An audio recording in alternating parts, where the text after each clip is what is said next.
that work? Yes. Okay. This is like a bedside staff, so I feel very. Hi, everyone. Hi, everybody. My name is George Clark. I graduated in the class of 2015 from SHS, and then recently in the class of 2019 at The Ohio State University. I majored in political science and minored in public policy with a specialization in democracy and law. You might know me as the older brother of Joey and Luke Clark and the son of Mr. Clark. So if any of you are having problems in a social studies class, come see me and we'll talk.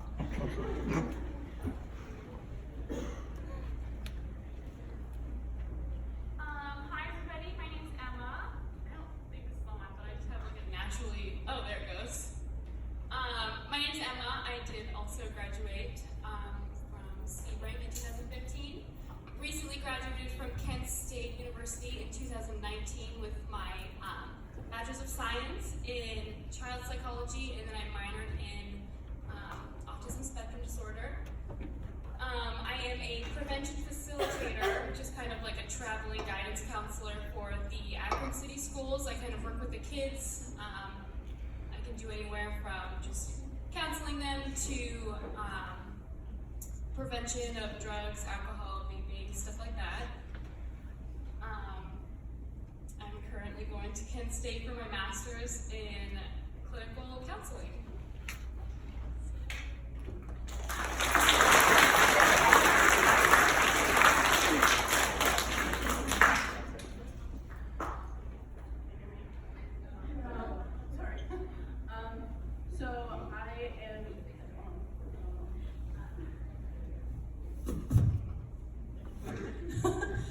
So I am Destiny Green.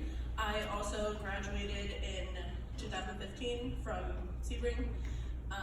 I graduated from the University of Mount Union also in 2018, and I'm currently in a master's program for school counseling at Walsh University. I guess you guys all know my job. I work as a substitute here and in Stark County schools. But what I guess you don't know is that I actually love that job. So I continue to do it. I will continue to do it until I have graduated. So.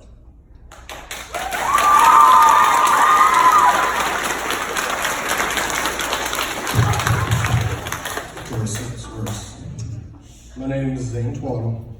I went here my whole life. I graduated in 2015 and I went to work.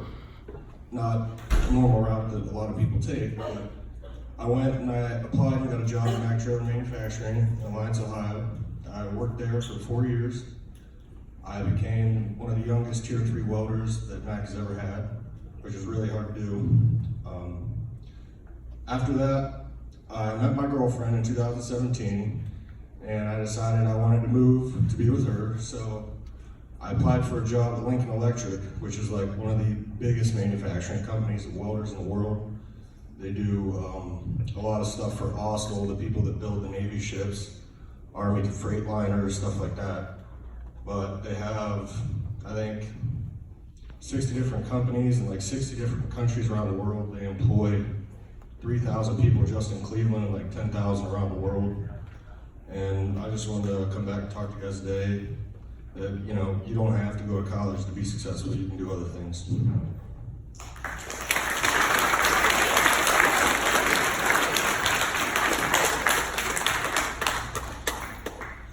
All right, guys. I'm Chris Clemens. I'm a recent graduate of John Carroll University of the class of 2019. I was a biology major. Currently, I'm actually at a gap year. I was also a pre-dental student. So right now I'm going through the process of transitioning into dental school. I actually have an interview next week at New England College, but for the time being, like Destiny, I'm also a substitute teacher at the moment. I'm coaching high school football, and I'll also be coaching junior high 8th grade boys basketball team over at Latonia High School.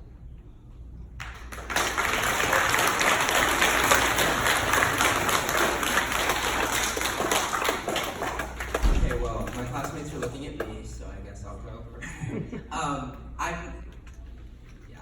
Oh, that's true. I was class president. Okay. I neglected to mention my job currently. I work on the engagement team with the Ohio Democratic Party, so I work in politics. Yes, it's very exciting. Not really. I mean, on the daily, I mostly make calls. But anyway, I got there. It's kind of a roundabout way. I want to talk a little bit about some of the things that I've done and kind of how I got to my current path, just to give you all an idea that it's not, we didn't all, I think we can agree, take like a straight path to get where we are, and I don't think any of us, I mean, we're all very young in our careers, mostly like entry level and trying to find our way still a little bit, and so that's all a process. You don't just go from graduating Sebring, graduating college, and then, oh wow, I make, $80,000 a year. It doesn't work that way. So the path I took is a little bit zigzag. If you ask any of your teachers here what I was telling people I was going to do after I graduated, I thought I was going to go to medical school, and that did not work out at all because I did not want to actually go to medical school, which I found out in college. I was a biology major right off the bat at Ohio State, and it was okay. I mean, like, my biology classes were fine, the chemistry classes were terrible, and I ended up switching my major to something that I always really, really cared about. If you ask, again, anyone here who knew me, I was really passionate about politics. And so I switched to political science and ended up taking an internship with my local Democratic Party in Columbus. I worked with them for an election cycle in spring of 2018, and then fall of 2018, I moved upstairs in the building to the state Democratic Party took an internship there. And it was at that point that I realized that that's what I really wanted to do. I wanted to go into politics and policy and things like that. So I took an internship at Ohio State. They have a program where I could go to Washington, D.C. And be an intern there while also getting school credit to finish out my degree. So just this past spring, to finish my senior year, I kind of I left Ohio State. It's still part of their program, but I wasn't on campus anymore. I went to Washington, D.C., lived and worked there full-time for a semester, where I was an intern in the office of Ohio Senator Sherrod Brown, who is a wonderful, wonderful guy who was always incredibly kind to me, who brought us donuts on Fridays, that's why I say that. And yeah, he's awesome. And so I was an intern there, but you learn very quickly that the world is a lot bigger than Sebring, Ohio, and even Ohio State, because I went from being kind of a big fish in a smaller pond here to a really, really, really tiny fish in a really, really big pond at Ohio State, and then Washington, D.C. is like 10 times that. And you have to compete with a lot of people who are really, really qualified. I mean, I got to Washington, D.C., and the other interns in my intern cohort were from Georgetown and Yale and Harvard and Columbia. And so you really quickly kind of get imposter syndrome. Do any of you know what imposter syndrome is? It's kind of like when you feel that you're not qualified to do something, even though you are. Like, I definitely was just as qualified to be a congressional intern as everyone else there, but I kind of felt that they weighed, they had all these political connections. One girl's dad was a judge in Cincinnati. I mean, like, everybody had all these connections and qualifications, and I was George Clark, the son of 2 school teachers from Sebring, Ohio, who went to Ohio State, which is a public state school and not, a private Ivy League or anything like that. And so, I mean, that's who I was up against, kind of in DC for jobs and for connections and things like that. And I mean, we all really liked each other, but it's a competition. I mean, it's a race to, make those connections and get those jobs, kind of. And the way that I don't want to say that I beat them, because like we all ended up very well. I talked with my internship cohort almost every day, but the way the tasks came in our Senate office was, they sent an email to the whole intern cohort, and the intern cohort is like 15 people. So we'd all get an email at the exact same time, and then you clicked on it, and you kind of like went from there, and you tried to, complete the task. And, it's whoever responded first got it. And at first, like, it was a race, like every single person clicked as soon as they could. And so you could be left with no tasks or a lot of tasks, depending on how fast you were kind of on your email. but pretty soon we started to figure out which tasks were kind of really exciting and which ones were like, okay, you're going to sort mail. And I was fast on every single task, no matter what it was, but a lot of the kids or students from like the Ivy League colleges and a lot of these really, connected people would say, I didn't come to Washington to sort mail, and like they would just kind of skip them. And so I sorted the mail, and it started to become, I was the only intern that was ever like sorting the mail. And eventually, the senator gave a statement on Meet the Press that required a response, and that was one of the exciting things we got to do, is we got to help craft responses to some of the questions that came into our Senate office. And they called all the interns together. They were like, we need someone to write this really important response. We need someone to take a first stab at it. And they looked right at me and they said, George, you get the first shot. And I don't know why they looked at me and did that, but I really think it was because like I took every task and I worked really, really hard, and I came in early and I stayed a little bit later than I should have. And that's why I think I got the shot, but again, I really don't know.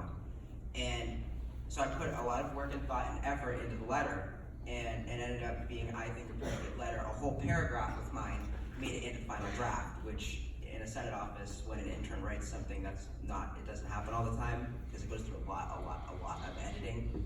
And it went all the way up to the chief of staff, which is like the boss of the whole Senate office next to the senator. And she signed off on it, and she called me down to her office and she said, this is a really, really good intern letter. And she then asked me what I wanted to do, and like no one ever gets to sit down with the chief of staff, and so it was only like 15 minutes, and I was like, well, I really want to go into politics or legislative work or something like that, like I want to be involved with this. And she was like, you should join a campaign, now's the time to join a campaign. She told me to go to this advanced camp, which was like a whole summit of like people who wanted to be presidential staffers in 2020. And I met somebody there who like I had previously met at one of my internships at the Ohio Democratic Party, and he said, we have this fellowship program coming this summer, you should apply. I applied, I got it, and that's how I got my current job. So the point that I want to make is like, you may feel that, you come from this small town and all this other stuff, but like, if you work hard, you are just as qualified as everyone else out there, and you can get the same opportunities, but you are gonna have to outwork them. So that's kind of just what I want to say.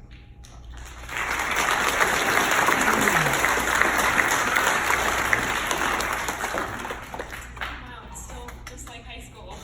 Nobody wants to ever go after George. Okay, so like I said, I am the prevention facilitator for the Akron City Schools.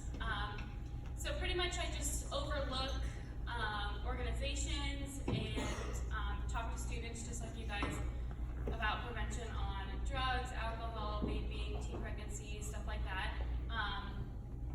I actually, straight out of college, I applied, we all got our degrees, so we were like, okay, everywhere, applications everywhere. And a lot of places I went to, they were like, I'm really sorry, like you have all the qualifications, you seem like a really nice girl, but you don't have any experience. And I heard that over and over and over and over and over again.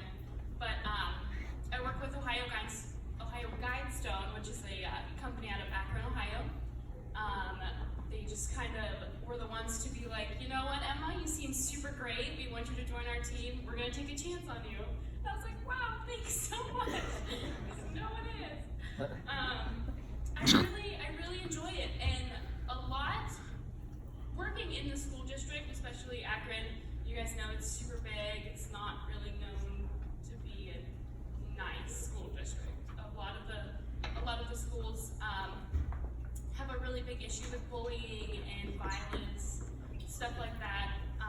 So it's really different working in those kind of schools, bigger schools, compared to here where I grew up. I went to Seminary my entire life.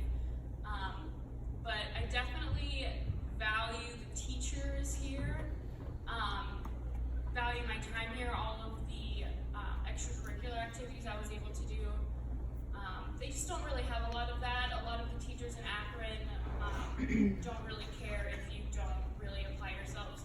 I feel like in every single class here, the teachers were always like, okay, come on, like do your best. Here's this extra work for you if you need it, bump up your grades, stuff like that. Akron teachers, if you're not one of the top students, they're just like, you know what, you're just gonna end up like everyone else in your class, you're not gonna amount to anything. And that's really sad, like heartbreaking for me, coming from somewhere that's so supportive and so like, go chase your dreams, get out there, like explore the world. So that's kind of why I also love working in the Akron City Schools, because I feel like I can teach them what I was taught in high school. I can teach them to explore all of their opportunities and go out into the world and see what they're good at and stuff like that. Use what they've learned in high school to apply themselves. Because that's what I did. I had my first class, my first psychology class with Miss Jackson. I don't even know if is she still here? Elementary school? I had my first psychology class with Miss Jackson, and as soon as I took that class, I was like, heck yeah, let's do this. So I took that right into college. I knew exactly what I wanted to do. Right into college, I started off child psychology. Took my 4 years. I did an internship at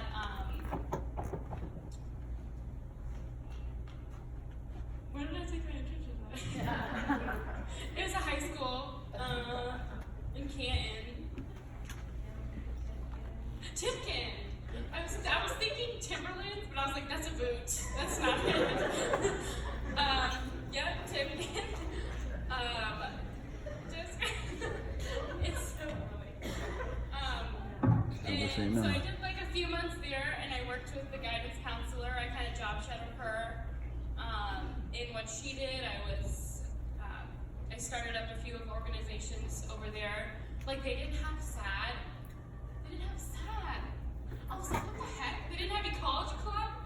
I was like, geez, what are you guys doing over here? Nothing, obviously. So yeah, I started up a few of those just because I knew what we did with those clubs here, and I was like, hey, I think the kids would really enjoy like getting out in the community, like doing all this stuff. And it was actually a super big hit, so it's another thing like Sebring just brought into my life that I could share with others. After my internship, I graduated from Kent, and like I said, I applied probably like 20 places before. Everything from like caseworker, I could work on cases through like social work agencies, stuff like that, from substitute teaching. I can't get into substitute anywhere.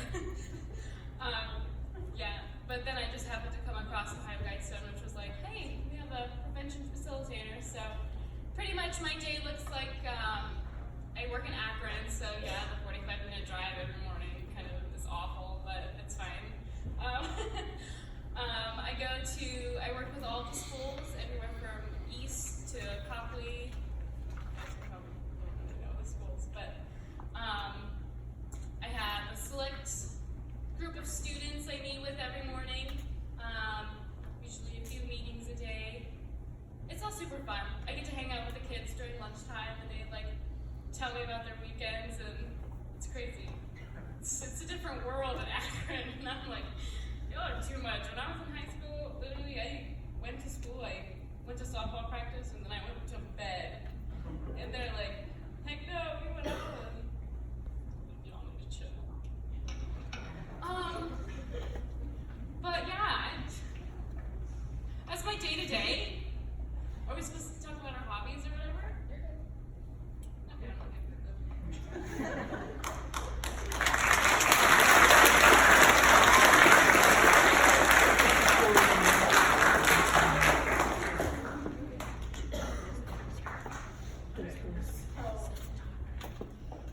So I want to talk about just kind of my path also, though it's not quite as exciting as theirs. But so when I graduated here, I originally went to Ashland University, which for those of you who have no idea where that is, like I had no idea where it was. It's about an hour and a half away from here. I panicked with it being an hour and a half away from everyone here and the support system that I got here, because obviously like my class was very, very close, and we have a huge support system, just like you guys have a huge support system, and the teachers, I still have teachers like text me and message me on Facebook to like catch up and check in, and I love it. It's fantastic. So I spent a year there, and my major when I was at Ashland was social work with a minor in with a minor in psychology and criminal justice. I wanted to work with criminals, counseling them, and then I changed my mind. You can ask George and Emma, they both fielded a ton of questions from me and phone calls as I was freaking out freshman year because I had no idea what I wanted to do with my life after thinking I had everything set in stone at graduation. You may change your mind. There are a lot of decisions coming up for you guys, and it's okay to change your mind. It's okay to transfer schools. That's what I ended up doing. It was a real struggle for me actually to bring myself to transfer, but I ended up transferring to the University of Mount Union, which was closer to home, obviously. And I still lived on campus, so I still kind of got the campus life. And I ended up doing a couple of social things there, like I joined a sorority and a couple clubs on campus. And I ended up having a really positive experience. But when I transferred, I had to change my major because they did not have social work. So I changed it to psychology, which I knew that I did love because, like Emma said, I took psychology with Mrs. Jackson when I was in high school for dual credit, and I loved it. So when I transferred, I changed my major to psychology, and my minor was sociology.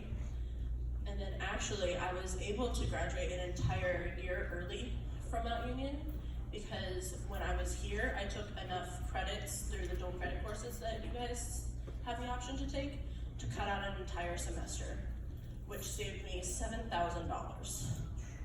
So if you guys have an opportunity to take the dual credit courses here, it's an awesome opportunity because that saved me $7,000. And then I was also able to take additional classes at Mount Union so I could get out a full year early versus the semester. So it was really nice to be able to graduate early and save that money, which is something that Sebring 100% gave me. And then when I graduated there, I decided that, well, first I had done some shadowing. I had looked at some school psychologist positions, I had looked at school counseling, I had looked at clinical counseling. I knew I wanted to work with psychology, but I didn't know in what aspect. When I graduated, I put in one application for grad school to Walsh University for school counseling, and I got accepted. So if that wasn't fate telling me that that's what I should be doing, then I don't know what is. So I decided to take that route, and I am now at Walsh University in my master's program for school counseling. As of now, I hope to work with the junior high population, but it depends on what job is available because school counseling jobs are kind of hard to find. But in the meantime, I wanted to get my foot in the door to see schools from a teacher perspective, because as a student, you don't see everything that the teachers do behind closed doors. You don't see all the work that they put in, all the effort, all the time, all the money. They do a lot. So I decided that I wanted to be a substitute teacher, and I love it. Of course, there are hard days, like any job that you have. You're gonna have some hard days. You're gonna run into problems with any job, but I love getting a little glimpse into your worlds. I love getting a glimpse into the worlds of the teachers and the staff, and also like into different schools. I spend most of my time in this building, but I'm also at BL. I also can sub in Marlington and Alliance and Canton area, and I have. And I really enjoy all of it. I think it's a very interesting job, but I'm really looking forward to my future career as well.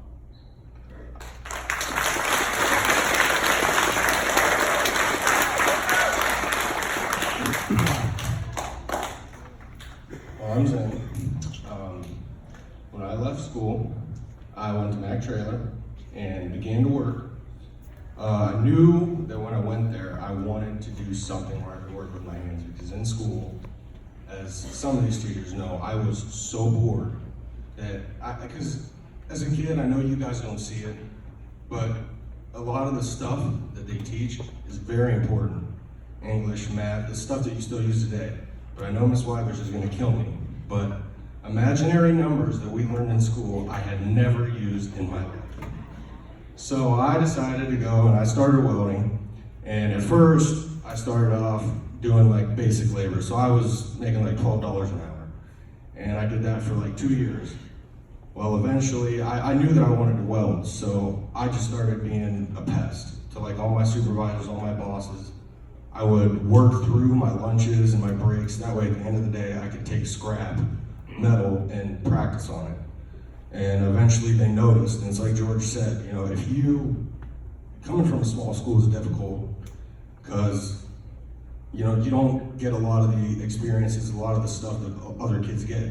And these teachers, like Miss Wybush, told me to go to trade school, told me to do these things, and I didn't listen because I thought, well, there's no money, why would I go to trade school? I'm not gonna do anything, I'm gonna be, you know, a bum. You know, I know there are kids out there like you guys that are probably half asleep right now and don't really care what I'm saying, but I was you.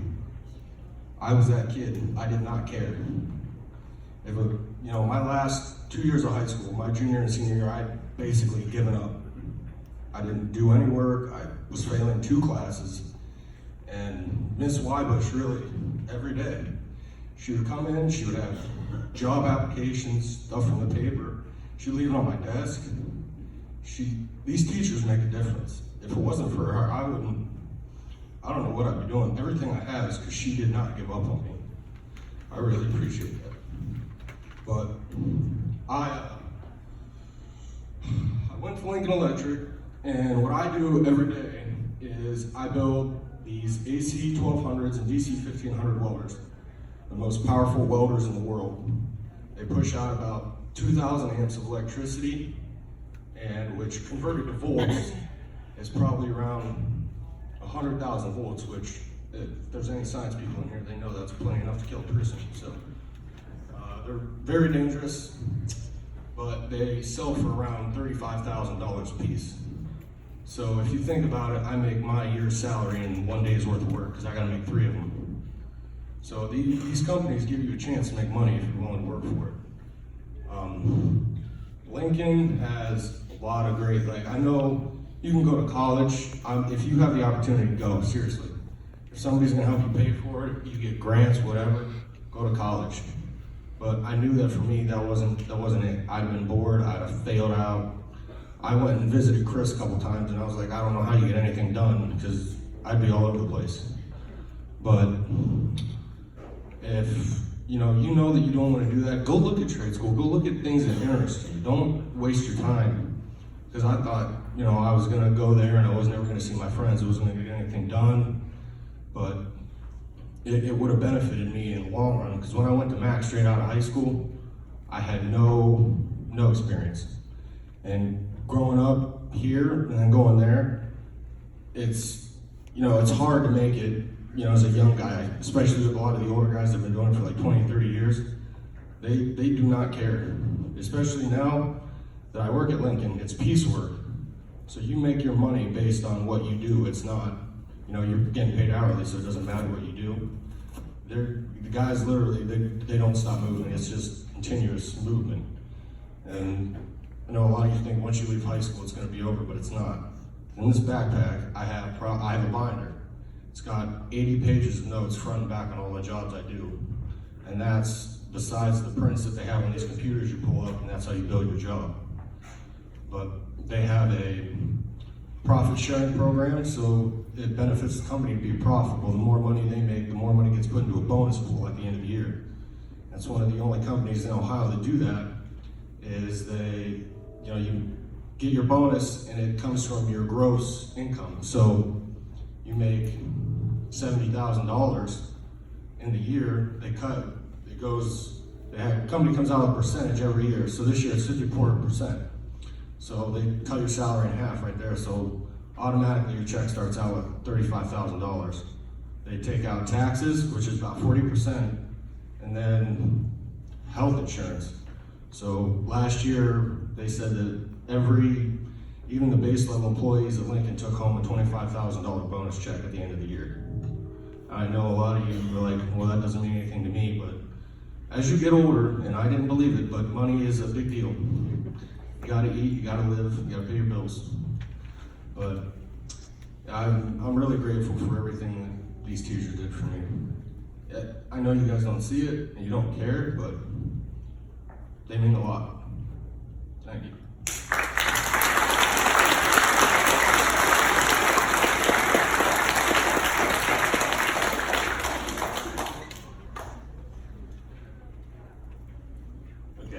So, I think all these guys had really great talking points, actually.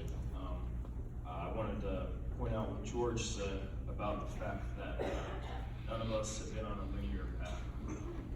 That applies to me as well.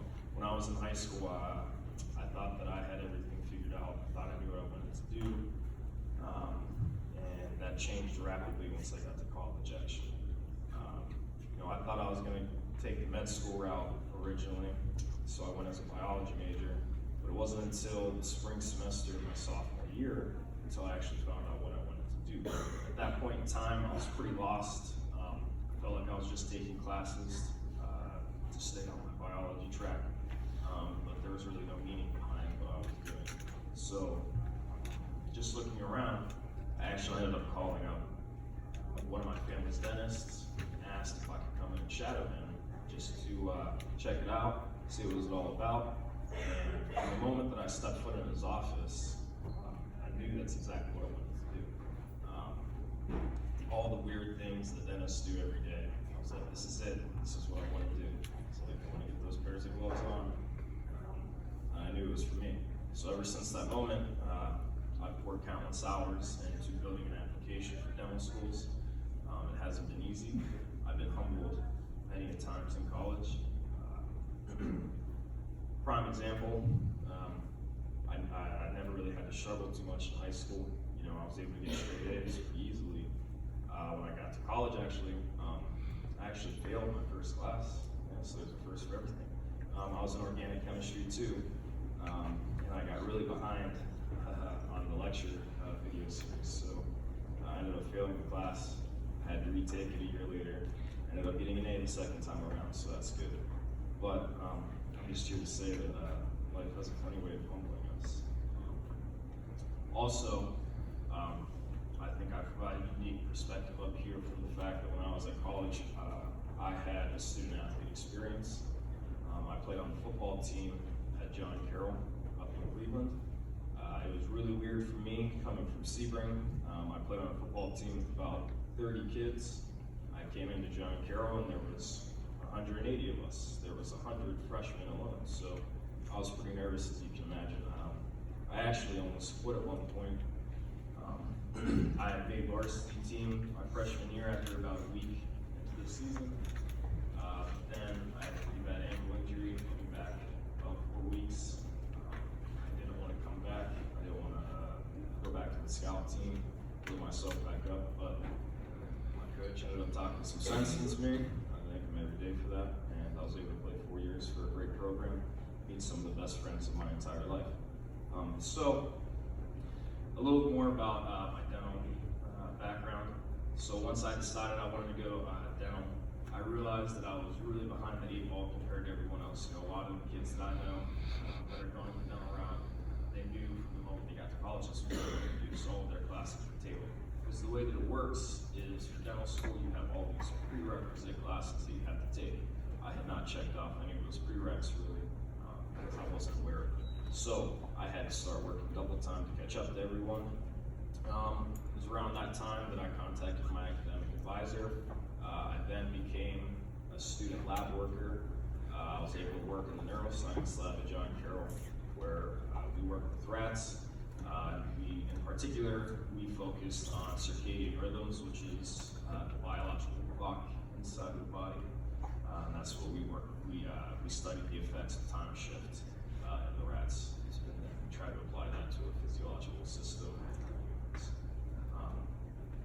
So, once I hit my senior year, I started doing all of my demo school applications. I actually got onto the portal, started filling everything out, and the way that worked was there's a ton of different things that you have to list and you have to check off and you have to be able to add onto your resume. So I had, hundreds of hours of shadowing, a ton of community service hours that I had to have, all these things that I had to do, and I was humbled again because last year it's called the Dental Aptitude Test, or the DAT. It's very similar to the MCAT from med school. I did okay on it. I actually had to retake it again this past summer. I retook it back in June actually. And I was able to increase my score by 3 points. And that was huge for me because it was actually holding my application back. So I was extremely excited to finally get my first interview. Like I said, that will be next week at New England College over in Maine, so I'm really excited for that. I think I struggled a little bit for a while. I was in a bad place, kind of like how George mentioned with the imposter syndrome. After I took the DAT for the first time, I wasn't getting the results that I expected. It was hard for a while. I started to seriously question if I could do it. I didn't have the same background as everyone else. I didn't come from the same places as them. It was really hard. But, at the end of the day, you sit down and you have self-reflection of yourself. You look at what you've done up to that point, and then you realize, okay, I have done the work. I know that I can do this, and it's really important to do self-reflection. It's one of the most important things that I learned playing football at John Carroll.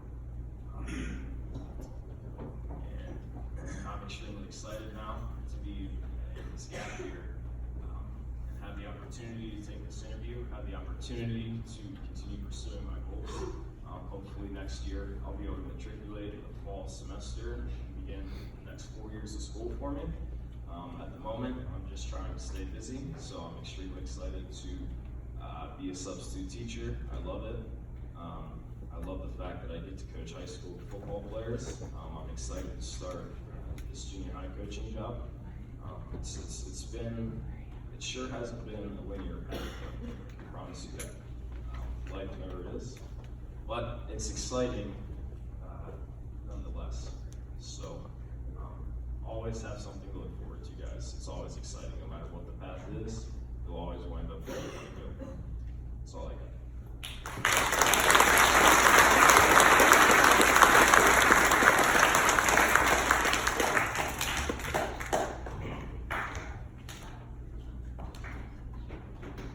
Now, me and this microphone, we're not friends. I've decided. So yeah, I definitely saw a theme with all of our things in that we didn't follow a linear path, and also how it was kind of like, it was our support system, and it presented like definitely strengths when we were going out like into the world. Like I definitely felt that I had like a lot of connections back home and a great support system that I could fall back on that I didn't really get the teachers. Like I can echo what they all said. I mean, the teachers were, an incredible support system that you just don't get in other places. Also, like each other, right? Like most of the people that I talk to, they don't know everyone in their class, let alone almost everyone in their school. And a lot of you guys are going to go on to graduate and do all kinds of different things. And I think that we can all agree that you're going to build those connections with people back here. That people are going to go out into the world and lean on them for a little bit for like a resource. Destiny. I remember Destiny, Emma, and I would meet at the Starbucks in Alliance when that opened. That was a big day for us. And like kind of talk about like where our careers were going and the different challenges that we were facing, and kind of just bouncing ideas off of each other as to like what hey, like what do you think of this, or have you heard about this school, or different things like that. And I think that just leaning on each other as a support system has been really, really important. And like I said, also I think Sebring teaches you grit. You come from a place where like you don't always have it easy, but that definitely teaches you something. A lot of kids from like these really, really huge high schools in suburban Columbus or a lot of these other places, they kind of get a lot of things handed to them on a silver platter, I think. That's my biased opinion. And I mean, you guys have to work for it, but you're given all the tools that you need to do that right here. And so that's just something that I wanted to reemphasize. If anyone else has anything to add, or we can open it up to questions. Okay, does anyone have questions for us about like our paths, what we do? Yeah. And for which one of us, please? What's the funnest project you've ever worked on? Funnest project. Well, at Mac Trailer, I think it was the second or third year I was there, they did a show trailer, and what a show trailer is, it's like the whole thing is polished, so it's super shiny. And it's got so many lights on it, you can see it from space. But it was an autism awareness trailer. They built it for this guy who ran this autism foundation, and the light holes in it were actually like little puzzle pieces. And I got to weld on that, and that was like a big step for me, because it's only the most experienced guys get to do that stuff, because it's like super important. They're like $130,000 trailers. So there was that, and then at Lincoln just now they opened up a 3D printing lab where they print these giant titanium blocks, and it's actually now where companies can call them and they can print them whatever they want. But anything in the world you can think of, they can print it with this steel rod. It's pretty insane. I have a question. Actually, I have a couple things, so I'm sorry. Okay, go ahead. You started off at Mac, right? Correct. You didn't start as a welder? No, I started as a wire guy. So what I would do is I'd drill holes in trailers and wire them, and I would test them at the end of the job, and they'd roll to the wash bay and they'd wash it and send it out. So I started at the bottom, like the very bottom. Did you go to welding school anywhere? Well, Mac didn't have a welding school, the one that I went to, but they saw that I wanted to. So there was like me and 2 other people in the whole department. And actually like the whole shop, because that shop has like 300 people, but down where I worked, for you kids, they really have a hard time finding like tradesmen. I'm serious. All the people that work in trades now are beginning to retire. Lincoln in the last 20 years had 35% of their workforce retire. So you guys have a great opportunity to go, learn, and make money. It's a dying industry, but you kids, I know you don't think there's money, but you can make a lot of money doing stuff if you work for it. But yeah. So, then my other question, I have 2 more. What was the application process like in that? Actually, Mrs. Wybush had given me they advertised it at the school. It was like a flyer for a job fair at Don Poncho's.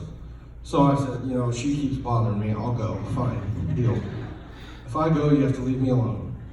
So I showed up, and actually, Brianna Jones, Mrs. Jones's daughter, was an HR person at Salem. So she saw me walk in, and she said, "Give me your application." She said, "We're gonna get you a job." She walked in. I mean, they will train you. Like the welding school, there was one supervisor and actually the plant manager. They would spend 2 hours a day with me for like 2 weeks, just teaching me at the end of the day. And I got paid for it, so it was really beneficial to me. I got to make money and learn something essentially for free, actually getting paid for it, So. And this is my last question. Lincoln Electric, is that a division of Mac, or is that a whole different company? Oh, it's a whole different company. They're actually a publicly traded company, but all they do is they build welders, like the ones you see at like construction sites, stuff like that. In 2005, Hurricane Katrina hit New Orleans. All the stockyards and all the shipyards lost all their welders, because once water hits those coils, water can transfer electricity, and it's all ruined. So they called Lincoln, and then Lincoln did like $50 million in business in like a week. There was a guy I work with now, he pulled 150 hours of overtime, worked 39 days straight, 12 hours a day. In 2 months, he grossed $20,000, and he went home with like $15,000. His bonus check was like $45,000 at the end of the year. Where is Lincoln? I'm sorry. Lincoln is located, the Cleveland one is in Euclid. That's where the global headquarters is. That's like their biggest, there's like 6 or 7 buildings. They have a weld training facility. It's actually, to go there, it's $15,000, and people come from all over the world to go there. Last week they had people there from India, people come from China, Germany, because it's like it's a world-renowned welding school. It's a $5 million facility they just built like 2 years ago. But if you work at Lincoln for a year, you can go there for free.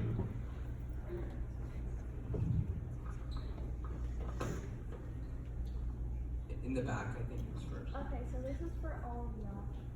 So, was it hard, if you moved schools, or was it hard to find a job? I can talk a little bit about the job search. Was it hard to find a job? So I can talk a little bit about, I think we can all agree. Yeah, getting a job right out of college, it's not just like you get your degree. For most of us, it's not like you get your degree or you come out of school, like the job kind of is right there. But for me, coming back from Washington, I put in 22 different applications to almost anything I could find. I got 3 interviews and then ended up getting 1 job. So get used to rejection, and that was something that but for real, that's something that I was not used to coming from Sebring, or even at Ohio State. I was always, worked really hard and did pretty well in school, so I wasn't really used to rejection. And they would look at my application and be like, yeah, you're great, but we have 20 other people who can do the same thing. So, and this person has a connection, so they would get the job. And so it was hard. I had to apply and do a lot of job searching, and ended up my qualifications and connections got me the job I'm in now. But it just has to be right. But apply to a lot of places, pursue any opportunity, meet with almost anybody who's willing to meet with you, and I think you'll get there.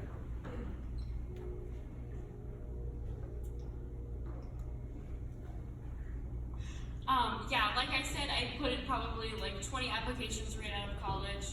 A lot of them are going to tell you that you don't have the experience that they're looking for, or they need at least a year in the office or something like that. But just keep putting them out. Don't get discouraged. It's going to suck because all of your friends are like, oh yeah, I got this job. I remember George was like, oh yeah, I'm going to Washington, D.C. And I was like, wow, I can't even find a job in my career field that I just spent $30,000 on. But opportunities do come, as someone will take a chance on you. Like I said, my supervisor was like, yeah, we think you're really great, you're qualified, and we just really want you to join our team. We feel like you would be a great asset. So just keep putting yourself out there, be yourselves at interviews, and someone will take a chance on you, for sure.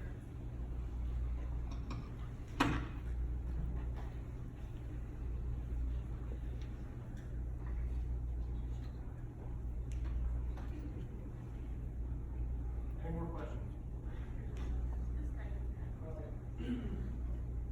What's your I am primarily in East High School. I work with anywhere from the middle school to high schoolers, mainly the high schoolers though.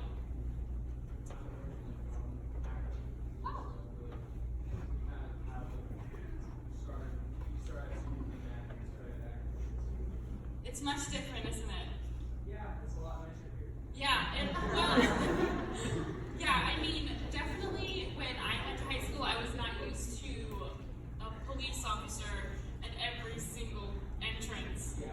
And I walked in my first day, and there was 4 police officers over here, and then I walked through the cafeteria, there's 7 over here. I'm like, wow, this is interesting. And then I had all these kids just running up to me, what's your uniform?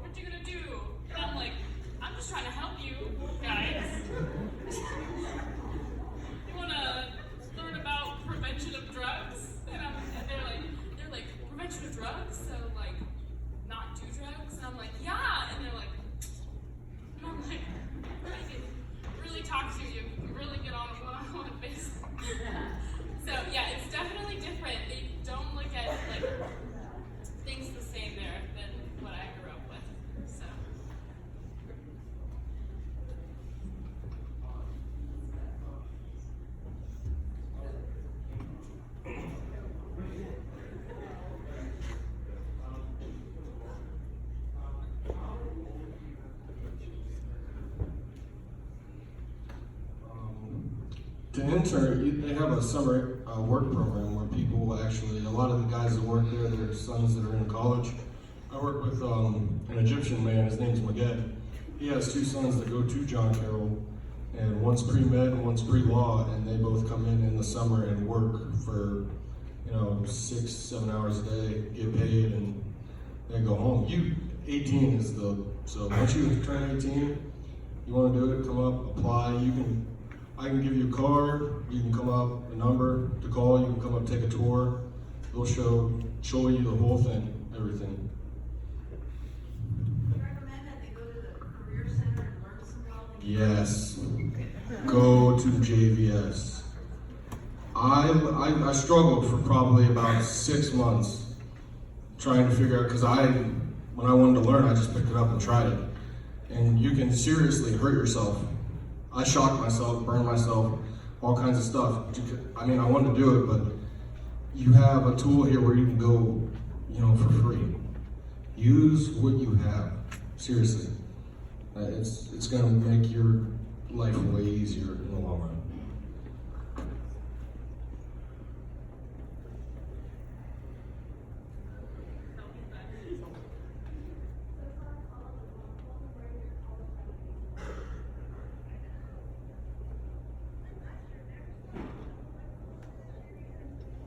Okay, I can start.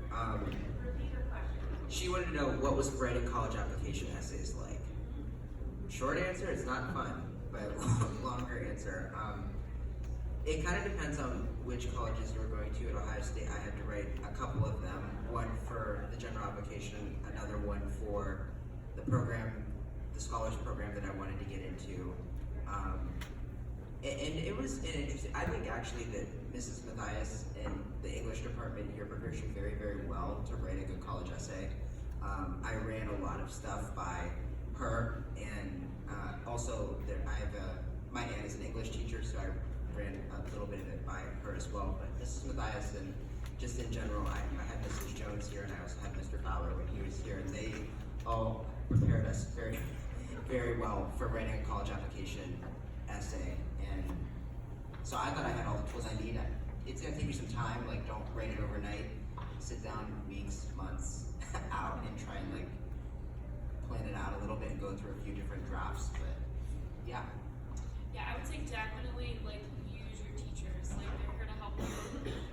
College is much different. I mean, compared to Ohio State, like I just went to Kent, and it was still such a big change because there were so many more students. Teacher really didn't have time to really have that one-on-one connection with you. So like definitely going into college and like really doing things on my own. I was like, wow, Ms. Mathias, I really need you to proofread this paper, but where are you? So it's a lot. It's very different from coming from like teachers who, like I said, want to support you and like help you out and stuff like that to being really on your own. So.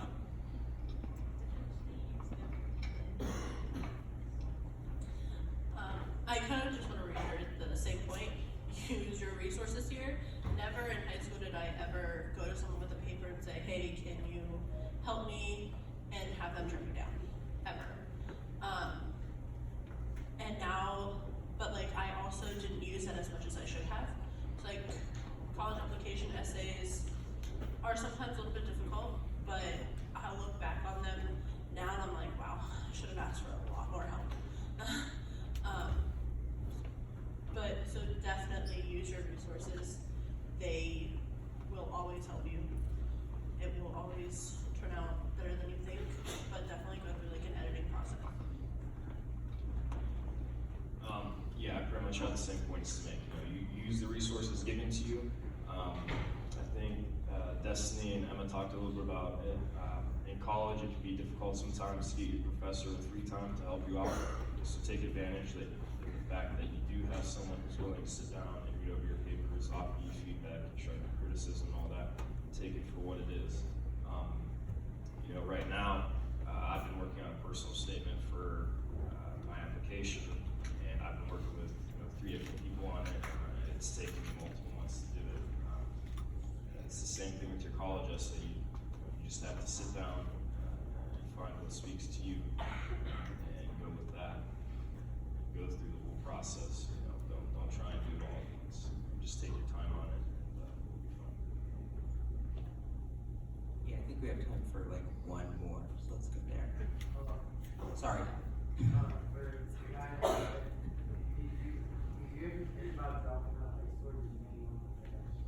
Dropping out of high school, my mother would never let that happen. She wanted me to go to college so bad. She offered to pay for it. She offered to, you know, buy me all the stuff I needed, but I just knew that it was not for me. Like, I saw all the stuff that he did for college and these guys did, and I was like, there's no way.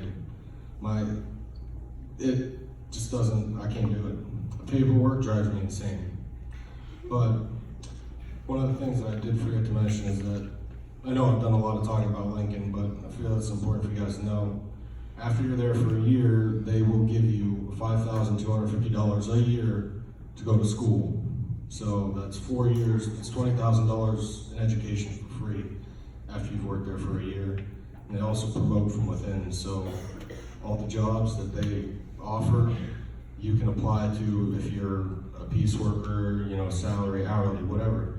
They promote from within, so you could be, you know, slaving away, working, you know, 12 hours a day, 1 year, and then the next year you're in a suit in an office doing whatever, you know, selling. That's why I want to be a salesman, because they get to travel all over the world and go to like Ford, GM, all kinds of places. They get to go and, you know, just sell welders, and that's what I love to do.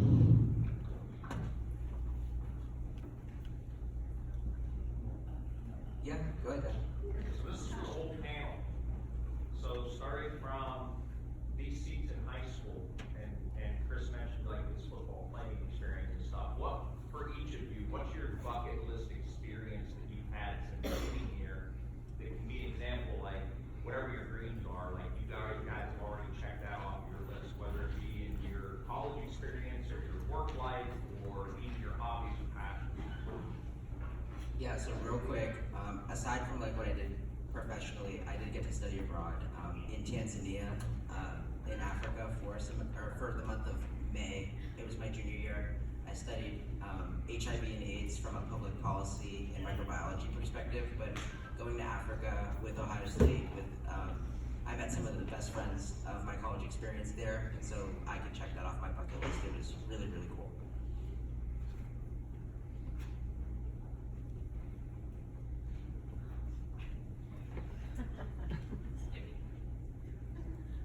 Okay. Alright, off the top of my head, I can think of two things right now. When I went here, I fell in love with Flightline. So, what I really wanted to do I wanted to do that in college. My first year out, I was too nervous at the audition for Flightline that I did not make it at Ashland. But when I went to Mount, I made color guard there, and so I spent my 2 years at Mount on color guard there, and I loved it. And I think that is something that was kind of a bucket list task for me. But also,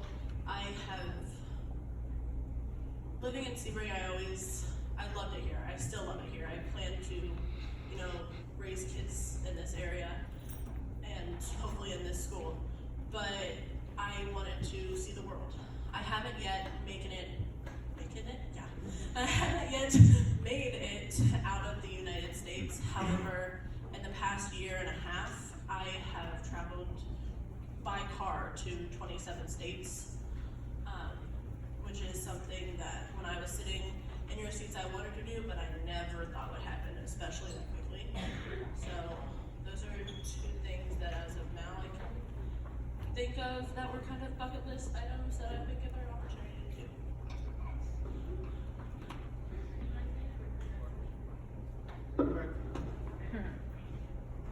Okay, so I would say mine would be just like, I'm the first one in my family to graduate from a 4-year college. So after I graduated, I got the first 2 letters on my name, because you know, like when you get a certificate or a diploma or whatever, you get letters added. I got those first 2 letters, you know, like, yeah, you know. And then I started working at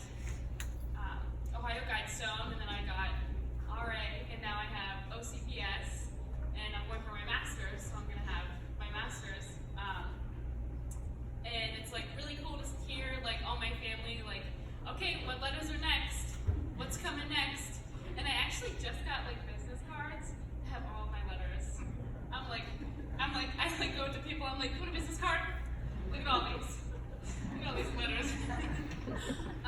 But definitely actually graduating and like getting that degree, like walking across like the stage and having the president of Penn pay for your degree is like just mind blowing. You're like, wow, 4 years, blood, sweat, tears, here we go.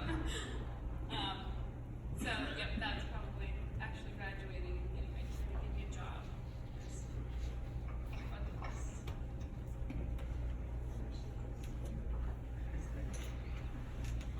For me, it was more of a hobby of mine. It was my experience getting to play on the John Carroll football team. In 2016, it was my sophomore year. We finished the season 9-1 that year. It was the year that we were able to beat Mount Union at Mount Union. The Boosters. And that year, we actually made it. We were in the playoffs. We made it 4 rounds and we were in the national semifinals. We finished the year 12-2. We lost the round right before the national championship. We were at Wisconsin, Oshkosh. We ended up losing 10-3. However, one of my dreams when I was in high school, I always wanted to play high competition, high-level football. John Carroll gave me the opportunity to do that. Not only to achieve that dream, but to prove to myself that I could come from a Division 7 Ohio football program and go out there and compete against some of the best talent I've ever played against in my life. And I was able to do it, even coming from Sebring. When I was a freshman, I got mocked a lot by a lot of Division 1 football players. These kids from St. Ignatius, Strongsville, Mentor, any of those kids. But I just kind of stayed the path, and eventually, I ended up taking their spots. So I'm just here to say that you can do. If it's something that you want to do, it doesn't matter where you come from. So for me, that was my dream. I loved every bit of that season. I'll never forget it. And I was able to enjoy 4 years of high competitive football. I feel that.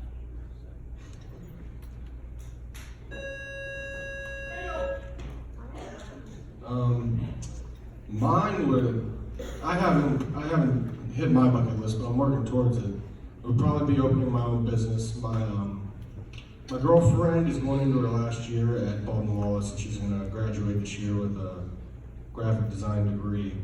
So I would like to open my own fabrication shop one day and get to work with her and build all kinds of cool stuff.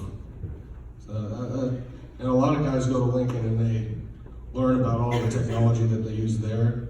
And then when I told Lincoln that I was going to do this, they took me in and sat me down with a guy that he goes all over the place and just talks to kids like you guys about the opportunities that you can have.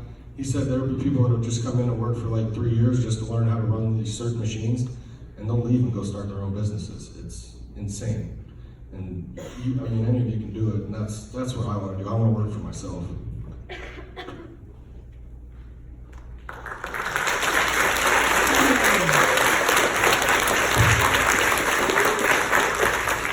Well, and again, we want to thank each and every one of you. 3 things that I heard up here just kind of resonated with me. They all talked about using Sebring as a resource pool. Teachers, community, each other, they use that, and then not that it's something that they'll never forget, but then they each kind of went in different directions. But they never lost sight of what got them their start. They're always going to have each other and the memories and the experiences here at Sebring that got them the start. And again, how many times we talk about college isn't for everybody, but it's for some. And different pathways, there's things out there for each and every one of you. You have to kind of have your passion, and then, as they said, work towards that. It's not going to be handed to you. In case in point, 5 years ago, they were in these seats right here. And we're very, very pleased. And again, the second thing I want to, is point to is that the fact that when they talked about Zane, welding, okay, We sent 2 classes last week to a skilled trades expo. That wasn't just to get you out of school, folks. That's to let you see other opportunities out there. That was by design. That's the kind of things that some of you will do very, very well in. Others will go the college route. There are many, many things. We have a 3D printing class that we're going to try to keep building and building. So each and every one of you will have an opportunity to find your niche, whatever it is out there. So very, very glad that you were able to make it. Another round of applause for everybody.